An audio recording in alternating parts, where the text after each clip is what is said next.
What's up, everybody, and welcome to Bricks and Toys.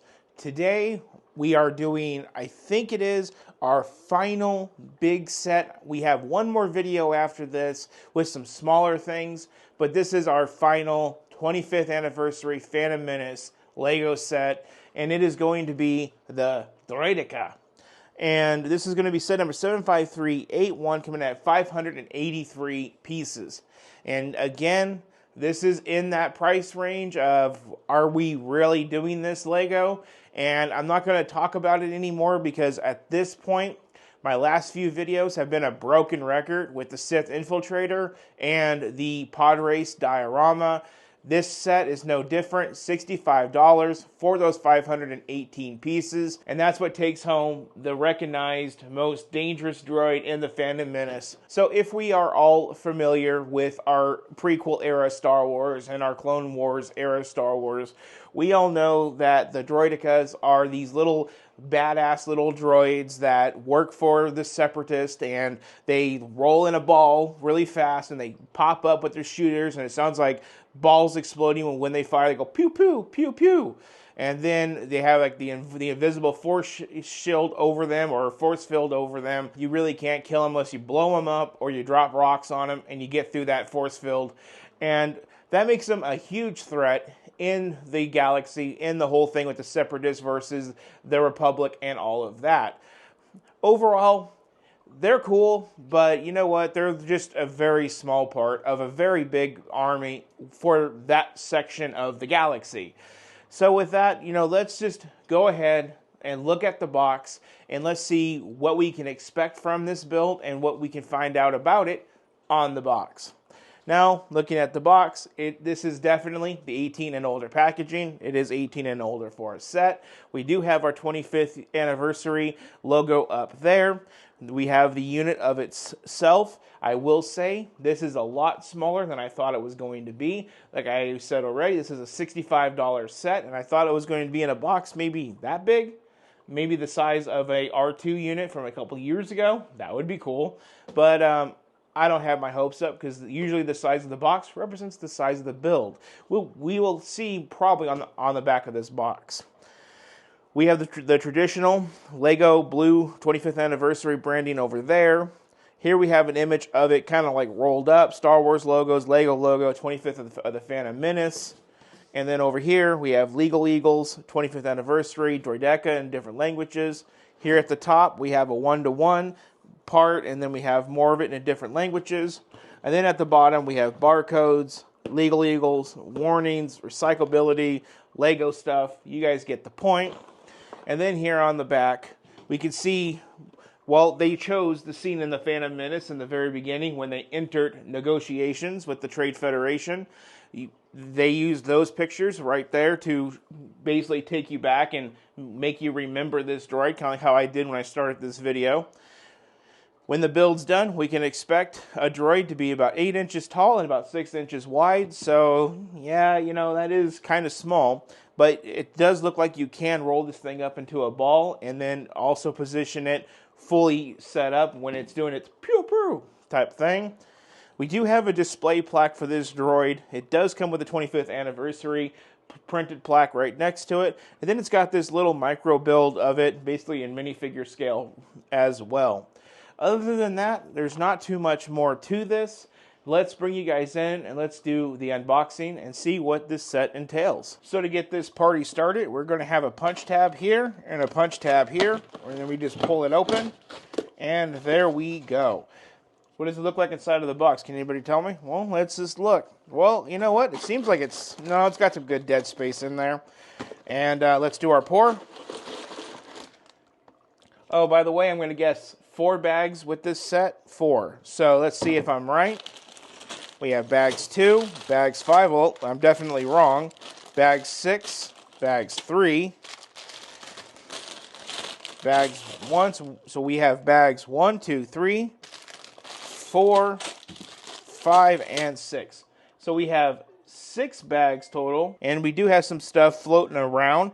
We do have this really nice printed plaque. I'm really glad that they're doing these printed now. This is really clean. Then we have our sticker sheet. Our sticker sheet is looking to be about 5 stickers. Just lots of little accenting, holes and stuff for the Droideka. And then we have our book. We do have our QR code, get our 20 points. And then let's go ahead, let's dive into the book. Of course, we have parts in the back of the book. And then we have something that resets to a step 6. Let's keep going. So that is actually the instructions on how to break it down into the rolling mode, which is pretty cool. But besides the roly-poly mode, we have 175 steps and 93 pages total making this build. This is going to be another simple 2-hour afternoon build. We have some stuff about the Droideka in the beginning, more stuff, and then we go into the promotions for the 25th anniversary, and then we go straight into the book. So, not too much to see here. I find this set rather quite simple and also quite small. And because of that, well guys, here's the review. Well, let's move on into the review of the Droideka. And one of the first things I want to say is, the size of this, it's currently in its folded up position. I figured we would start folded as I want to display it built out. So, reverse engineer this. We'll start fold it, build it out, and thus it'll stay built out. But it is a smaller unit. It's actually sized quite nice. But one of the first things that I just want to state is, do we need a plaque this big?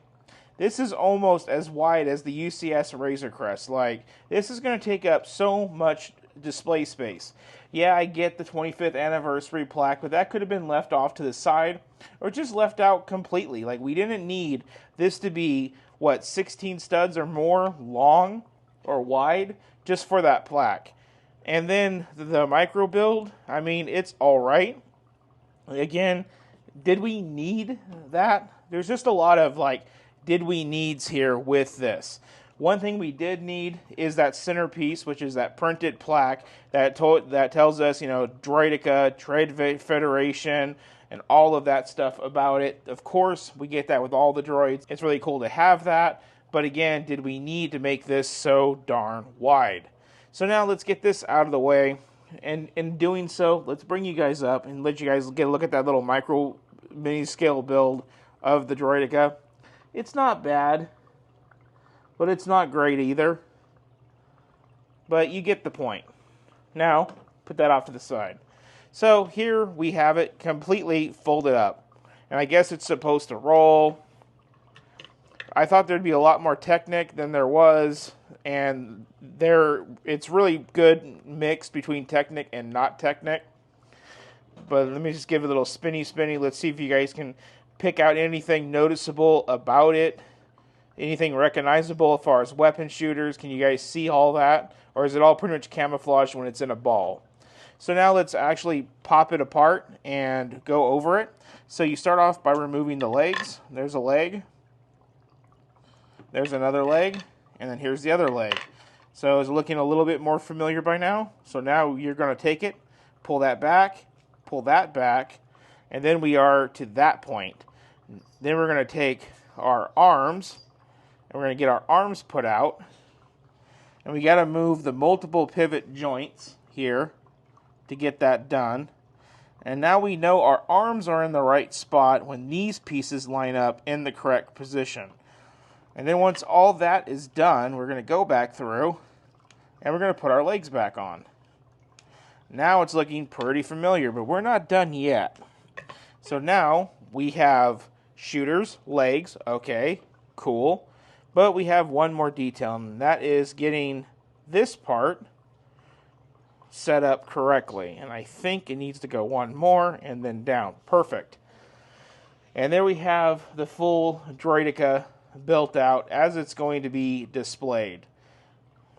And you know what? This is an actual really interesting droid build. It's really interesting seeing how these CGI things can be built as, like I said, they're built in CGI and they're not made with real models like the original movies. We have a sticker element here. We have 3 along the top.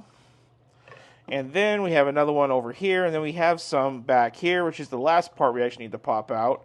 It's these little back fin pieces.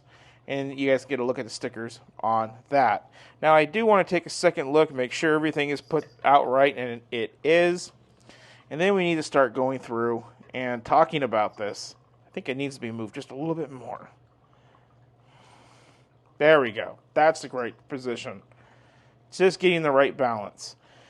So, interesting part usage. Well, there is a little bit of Technic in here, and it's mostly system other than that, and I'm pretty happy with that. We have some lipstick elements making up these front sensor arrays right here. And then we just have a ton of small little parts making up the little shooter arms. No shield of invincibility on this one. Unfortunately, they couldn't capture that in Lego, but I'm pretty sure you could put a glass bowl around it and, you know, there you go. There's the invisibility force field. Just the nice shoulder pads, the armadillo effect. I'm just pretty much spinning this thing around so you guys can get a sense of the detail for yourselves, as there's really not too much to talk about. Just there's a lot of greebling all over to make the little details to the best that they could, like the centerpiece right here. And then it's just small parts with slopes, I mean, and a lot of hinge elements that lock into place. We do have some nice rubber hose elements, you know, creating the hydraulic lines or whatever that is needed to make that happen. And we do have one little play feature, which is the shooters. It goes poof, poof, poof, poof, poof, poof. But other than that, it is what you guys see. It did take me about an hour and 30 to get it built. And with that, guys, let's come out and wrap up this video. Wrapping up this video, there's not a whole lot to say. This is just one of those builds, guys, that I just cannot get the words out to properly describe it. Is it cool? Yeah, I mean, it's a Phantom Menace prequel era set. You guys already know how I feel about that and how excited I've been on this May wave to get those sets. But this is a creature that rolls into a ball, rolls up to you, pops out. There's a shield of invincibility that comes out, or force field, whatever you want to call it. Then it just goes poo-poo, and it shoots at you. There's not a whole lot to really talk about. There's no character to the character. It just does a job. You know, it's kind of worse than building a Speed Champion. It's just trying to explain it, and you know, to explain it with an amount of compassion. There's really not much to it. $65 for the set. Again, it's up there with that high price. There was a lot of small pieces, but in my mind, small pieces should equal a cheap set. But in this case, it's clearly a expensive set with a bunch of small pieces. There is the licensing of Star Wars, and that's why it is expensive.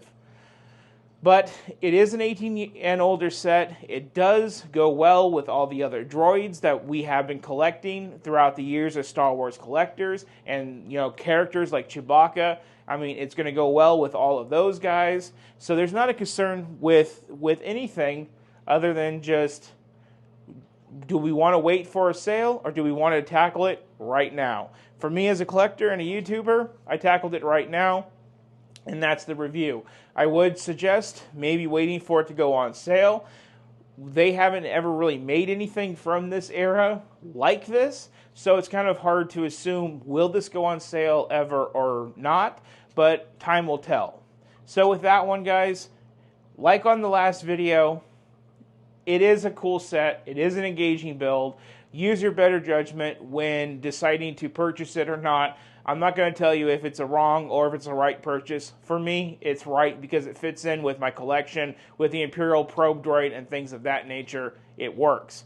So on that one, everybody, I just want to say, if you guys want to support the channel, there's two ways to do it. Down below, there's a little thanks button. When you guys hit that, you guys leave a little donation. Anything you guys can donate helps get us Lego sets like this and also support the Bricks and Toys YouTube channel. If that's not your thing, you guys always can hit the subscribe button, follow along with everything that we do here. And as usual, if you guys want to like the video and share the video with your friends, that would be awesome. But most importantly, drop your comments down below. What do you guys think about this set? Did you guys buy it? And are you guys enjoying it? Or are you looking forward to the build? Let me know in the comments down below. With that, guys, we have one more of the May Star Wars video reviews up next. It's going to be a mix between the Bark Speeder and the Commander Cody brickheads. We're going to knock that out in a quick little video, so be sure to check that out. And then, I think there's going to be some space CMFs and NASA sets and Milky Way, and plus a bunch of retired stuff. And I hope you guys are going to enjoy all that I have planned for the rest of May after these sets are done. So thank you so much for watching. Y'all have an excellent rest of your day.